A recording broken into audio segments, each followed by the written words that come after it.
Assalamualaikum warahmatullahi wabarakatuh. Perkenalkan, nama saya Salma Fidoh, NIM 1119071. Di sini saya akan memaparkan beberapa materi mata kuliah fikih siasah sebagai tugas akhir mata kuliah fikih siasah. Materi yang pertama yaitu mengenai pemikiran politik Khawarij Syiah dan Mu'tazilah. Pemikiran politik Khawarij itu sendiri dapat dilihat dalam surat yang telah ditulis oleh Ali bin Abi Thalib dan mereka memiliki agenda besar, yaitu mengacaukan keutuhan negara Islam dan atas nama Islam. Selanjutnya, mayoritas orang pun terjebak dalam bid'ah Khawarij, di mana mereka sebelumnya tidak mengetahui bahwa itu benih-benih dari bid'ah Khawarij. Selanjutnya, pemikiran politik Syiah. Syiah pertama kali muncul itu setelah terjadinya perang antara Ali bin Abi Thalib dengan Muawiyah bin Abi Sufyan. Yang selanjutnya peperangan itu berakhir dengan adanya tahkim di antara keduanya. Ada beberapa sekte dalam Syiah, yaitu yang pertama Syiah Al-Zaidiyah, yang kedua itu Syiah Isna Asyariyah, yang ketiga itu ada Syiah Gulat. Persoalan dalam aliran ini itu mengenai jabatan khalifah, yang menurut mereka hanya Alilah yang paling berhak memegang jabatan tersebut, bukan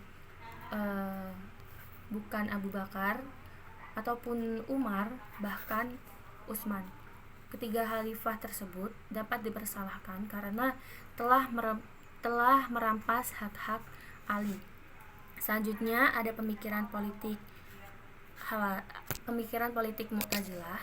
Kelompok Mu'tazilah merupakan sebuah aliran teologi rasional, akan tetapi sesuai dengan situasi dan perkembangan saat itu, pemikiran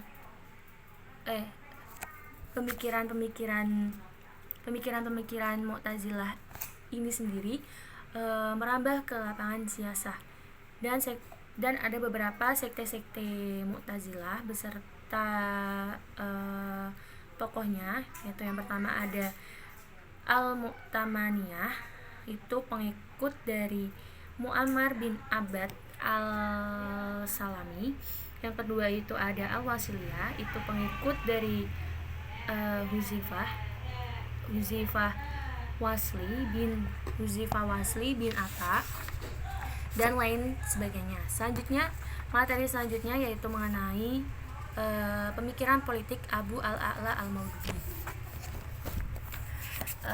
Pemikiran ini berawal dari runtuhnya khilafah pada tahun 1924, di mana membuat kehidupan Maududi ini mengalami perubahan yang sangat besar, yaitu Maududi menjadikan Maududi sinis terhadap nasionalisme yang ia yakini hanya menyesatkan orang-orang Turki dan Mesir saja, serta menolak Imperium Utsmaniyah dan kekhalifahan Muslim. Selanjutnya, teori politik Maududi ini berbeda dengan teori demokrasi Barat pada umumnya, yang menyatakan kedaulatan rakyat itu berada di tangan rakyat. Akan tetapi pada kenyataannya teori tersebut gagal dalam menciptakan keadilan sosial ekonomi maupun sosial politik serta keadilan hukum. Sistem pemerintahan yang dikehendaki oleh Al-Maududi ini sendiri itu orientasi tauhid, yaitu yang memberikan petunjuk bahwa kehidupan manusia itu sama di hadapan Tuhan, dan perbedaan itu hanyalah divisi dalam kehidupan agar terciptanya dinamika kehidupan. Materi selanjutnya yaitu mengenai sistem politik di Indonesia. Yang pertama itu masa Orde Lama.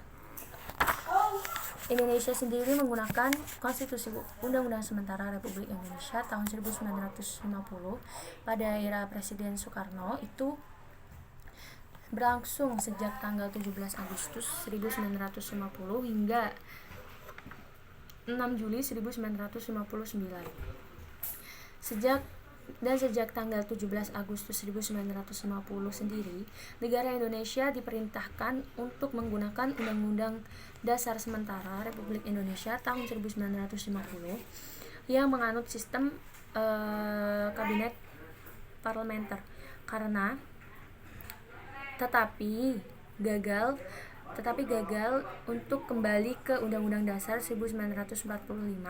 Akhirnya Presiden Soekarno mengeluarkan dekret presiden yang berisi tentang pembubaran konstituante dan berlakunya kembali Undang-Undang Dasar 1945. Kemudian pada masa Orde Baru ini ditandai dengan diangkatnya Soeharto sebagai presiden sebagai pengganti posisi Soekarno pada tanggal 28 September 1966, yang kemudian pada tahun 1967 Indonesia mengalami krisis moneter yang menyebabkan finansial Indonesia itu mengalami kehancurannya itu pada yang kemudian mahasiswa Indonesia ini mengadakan demo besar-besaran, dan peristiwa ini menjadikan Soeharto mengundurkan diri dari jabatannya sebagai presiden, yaitu pada tanggal 21 Mei 1998. Kemudian pada masa reformasi ini ditandai dengan lengsernya Soeharto sebagai presiden yang kemudian digantikan oleh B.J. Habibie. Masa ini merupakan masa transisi di mana penerapan sistem pemerintahan pada masa itu mulai berkembang kembali dengan tumbuhnya proses demokrasi. Terima kasih. Mungkin hanya itu yang bisa saya sampaikan. Kurang lebihnya mohon maaf, dan mungkin sangat kurang maksimal. Saya mohon maaf. Wassalamualaikum warahmatullahi wabarakatuh.